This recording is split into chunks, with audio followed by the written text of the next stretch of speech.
রাজধানীর কাঁচা বাজারগুলোতে সবজির সরবরাহ যথেষ্ট, তারপরও দাম বেড়েছে কাঁচা মরিচের, বেড়েছে বেগুনের দাম। মরিচের দাম বেড়েছে কেজিতে 10 টাকা পর্যন্ত, বেড়েছে বাঁধাকপি ও পাতাকপির দাম। জাতভেদে শিম আর টমেটো বিক্রি হচ্ছে 100 থেকে 120 টাকায়। বিক্রেতারা বলছেন বৃষ্টির কারণে সবজি সংরক্ষণে সমস্যা হচ্ছে। বৃষ্টির কারণে সবজি নষ্ট হয়ে যেতে, তো এই জন্য একটু সামান্য হালকা বাড়ছে, বেশি বাড়ে।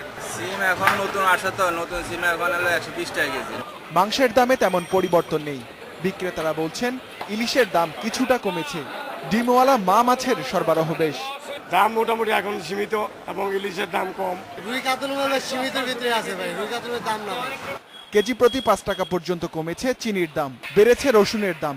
ডাল, তেল, পেঁয়াজের দাম আছে আগের মতোই। 3500 টাকা দিয়ে আমরা চিনি কিনছি বস্তা, আর এখন চলতেছে মাত্র 3200 টাকা। দামের এমন ওঠানামায় সাধ্যের টানাটানিতে ভোক্তারা। তবে বাজারে তাজা সবজির সরবরাহ ভালো হওয়ায় সন্তুষ্ট অনেকেই।